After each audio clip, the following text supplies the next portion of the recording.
Hey guys, welcome back to my page, Fearfully and Wonderfully Made.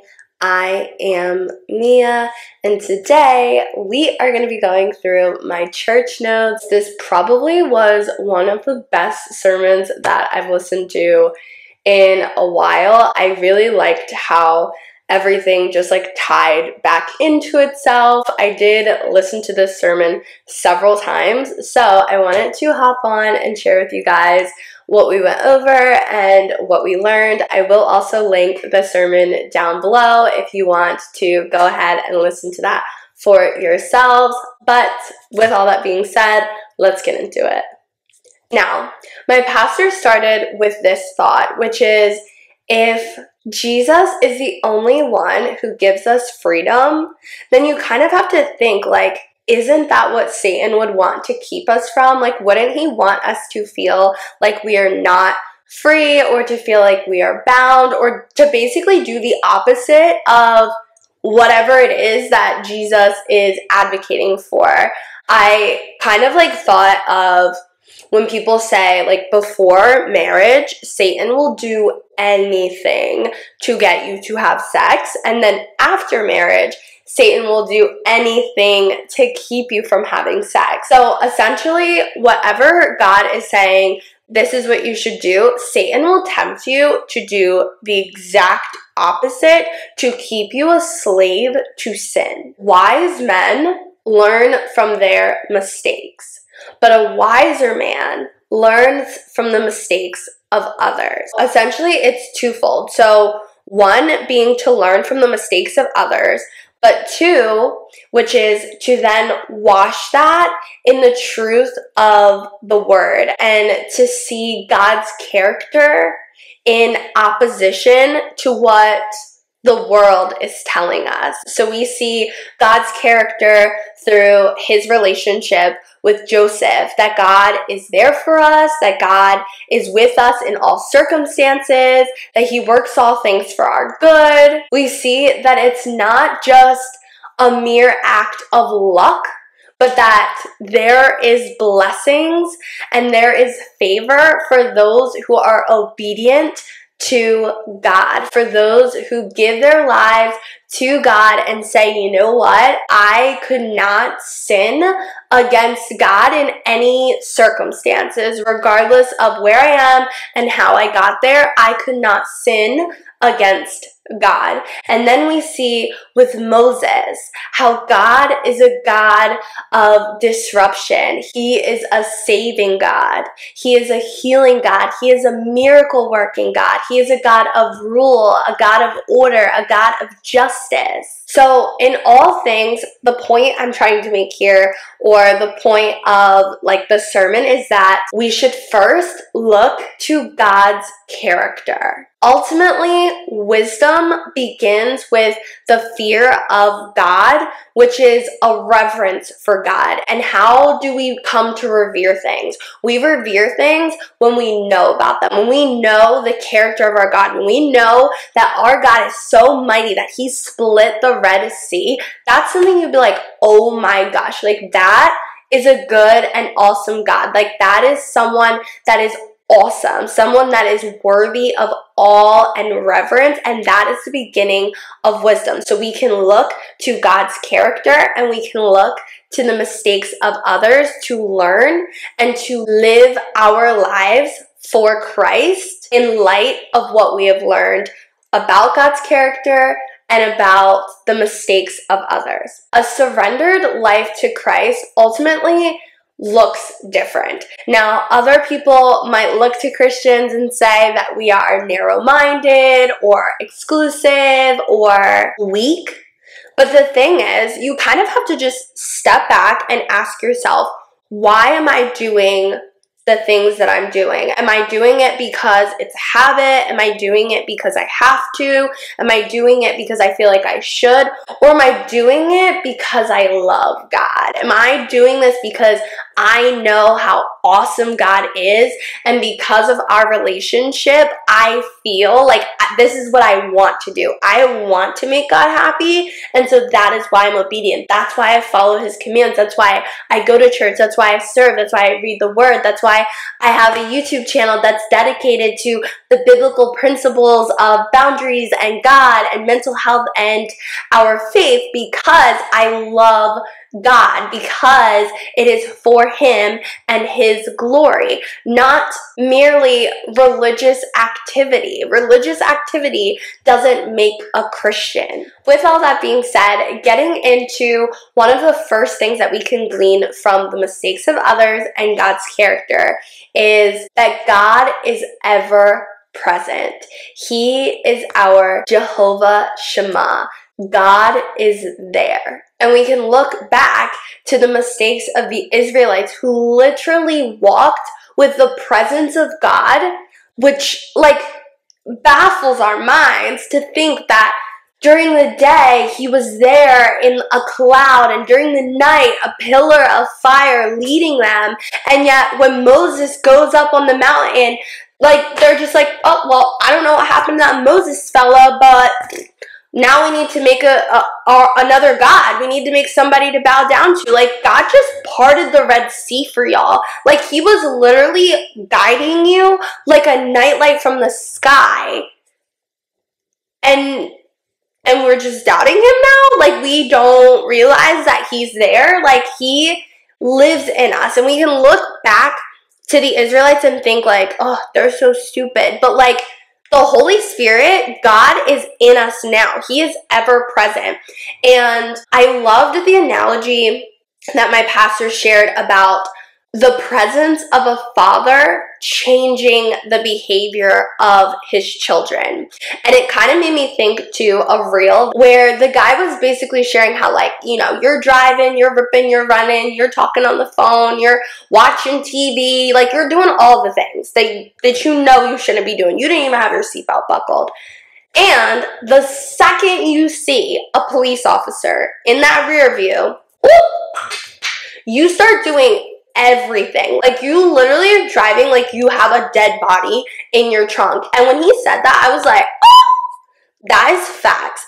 Because when we feel the presence of someone who's authoritative, we start to become aware of all of the things that we're doing that we should not be doing, and we start correcting them. We start moving in alignment with the speed limit. Taking that back to God, he is with us.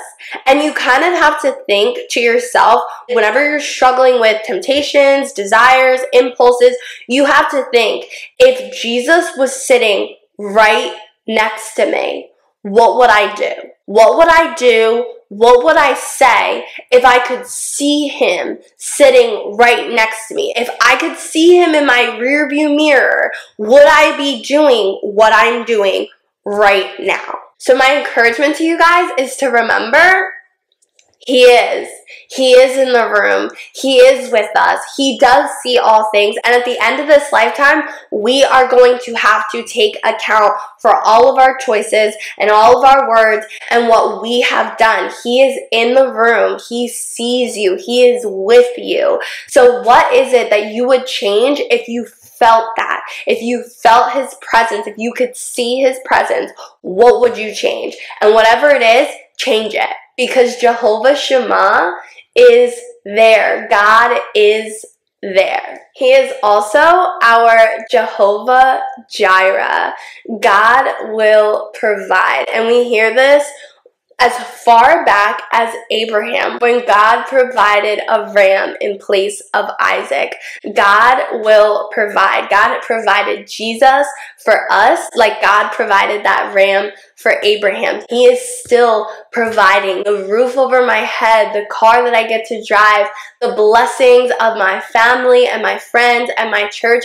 The Lord is still providing the air and the breath in my lungs every day, the ability to get up, to walk, to talk, and to share my faith.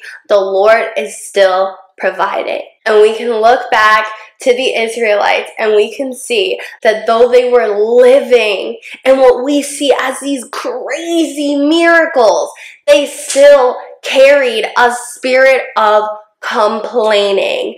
Everything was an issue. They were thirsty. They were hungry.